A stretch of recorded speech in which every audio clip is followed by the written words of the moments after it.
Hello বন্ধুরা, আমি পার্থ তোমাদের সাথে আবারও একটা ব্লগ নিয়ে এসেছি। আমি এখন যাব একটা মিষ্টি দোকানে, কেন এই যে আমাদের মন্দিরটা আছে, ঠাকুর রয়েছে, মা মনসা রয়েছে, তা আমি 100 গ্রাম সন্দেশ আনতে পারবো না, 10 টাকা সন্দেশ নিয়ে আসবো। তা যাই হোক বন্ধুরা, ভিডিওটা কেউ স্কিপ করবে না, ভিডিও টেনে টেনে দেখবে। আর কিছু টাকার জন্য আমাদের মন্দিরটা তৈরি করতে পারছে না, কেন মন্দিরটা পড়ে যাচ্ছে, ভেঙে যাচ্ছে।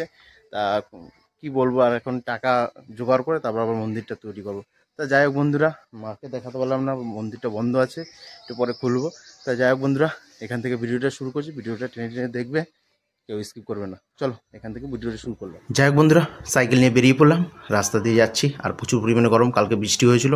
আর সেই অবশেষে আমি মিষ্টি দোকানে পৌঁছে গেলাম, আর বললাম যে 10 টাকার সন্দেশ দিতে। তা উনি মাপছে, তার এদিকে মিষ্টি তৈরি হচ্ছে। তা আমাকে আমি 10 টাকার সন্দেশ দিয়ে দিয়েছে অলরেডি, এই যে প্যাকেটে। তা আমি এখান থেকে এখন নিয়ে বেরাবো, এখন সাইকেল নিয়ে উদ্দেশ্যে যাবো।